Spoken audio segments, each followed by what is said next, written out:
నమో బుద్ధాయ. జై భీమ్, జై భారత్, జై సంవిధాన్. తథాగత భగవాన్ బుద్ధునికి, పరమ పూజ్యులు బోధిసత్వ డాక్టర్ బాబాసాహెబ్ అంబేద్కర్కు నివాళులు తెలియజేస్తున్నాను. బహుజన యుద్ధబేర్ యూట్యూబ్ ఛానల్కు స్వాగతం పలుకుతున్నాను.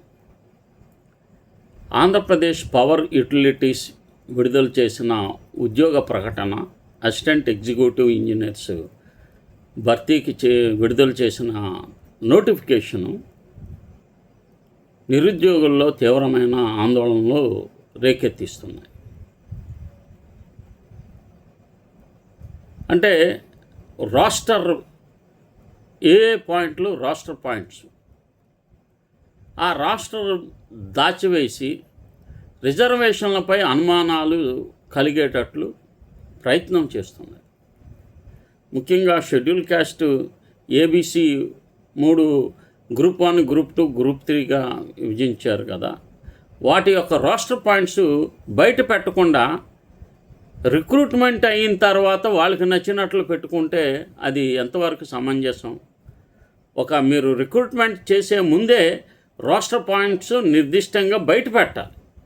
బయట పెట్టకపోవడం వలన కొన్ని అనుమానాలు సహజంగానే బయటకు వస్తాయి.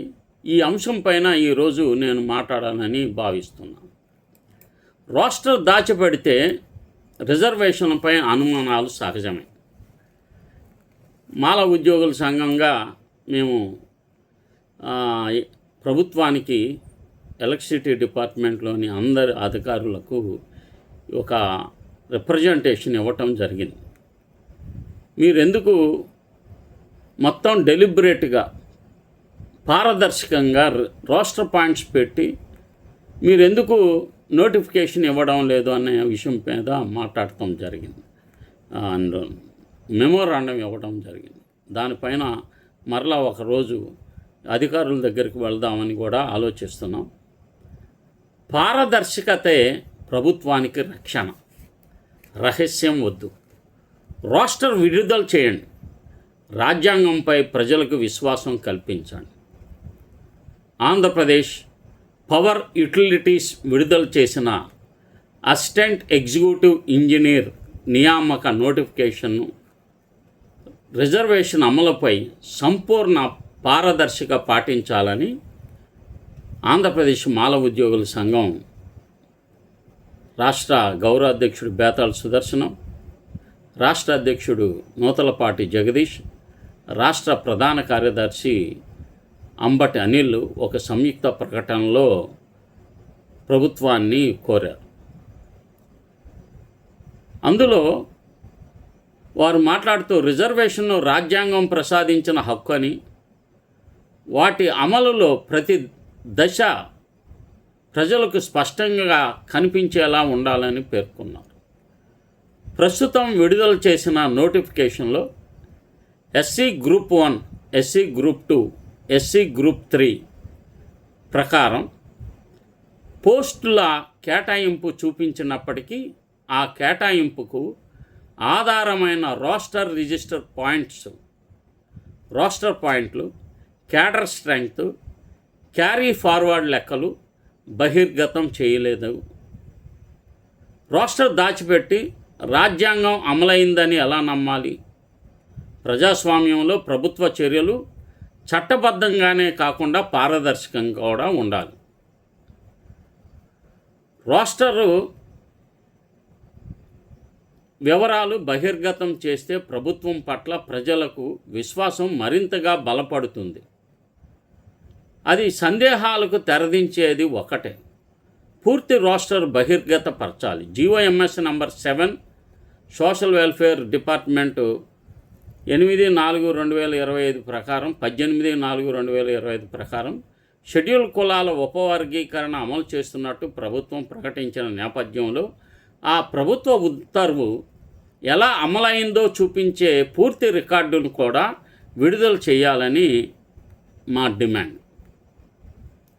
రాజ్యాంగం చెప్పిందే మా డిమాండ్, అదనంగా ఏమీ కాదు. భారత రాజ్యాంగంలోని ఆర్టికల్ 14, ఆర్టికల్ 15(4), ఆర్టికల్ 16(4), 16(4)B, 335 ప్రకారం ప్రజా ఉద్యోగాల్లో రిజర్వేషన్లు అమలు కావాలని, అలాగే supreme court state of Punjab versus Devender Singh 2024 తీర్పు స్ఫూర్తికి అనుగుణంగా ప్రతి నియామక ప్రక్రియ పారదర్శకంగా ఉండాలని పేర్కొంది. ఇందులో స్పష్టంగా చేస్తున్న విషయం ఏంటంటే, మేము నియామకాలను వ్యతిరేకించడం లేదు, రిజర్వేషన్ల అమలు రాజ్యాంగబద్ధంగా జరుగుతుందో లేదో ప్రజలకు తెలిపే హక్కు ఉందని ప్రభుత్వానికి ఆంధ్రప్రదేశ్ మాల ఉద్యోగుల సంఘం విజ్ఞప్తి. ప్రభుత్వం మరియు పవర్ యుటిలిటీస్ను ఈ క్రింది చర్యలు తీసుకోవాలని కోరుతున్నాం.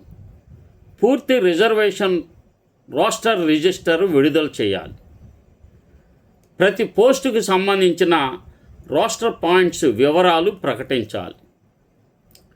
క్యాడర్ స్ట్రెంత్ లెక్కలు వెల్లడించాలి. క్యారీ ఫార్వర్డ్ పోస్టుల వివరాలు బహిర్గతంగా చేయాలి. GOMS నంబర్ 7 అమలుకు సంబంధించిన గణన విధానాన్ని ప్రజల ముందుంచాలి. అవసరమైతే స్వతంత్ర అధికారుల కమిటీతో రోస్టర్ను ధృవీకరించాలి. పారదర్శకత అంటే వివాదాలు ఉండవు, రహస్యత ఉంటే అనుమానాలు తప్పవు.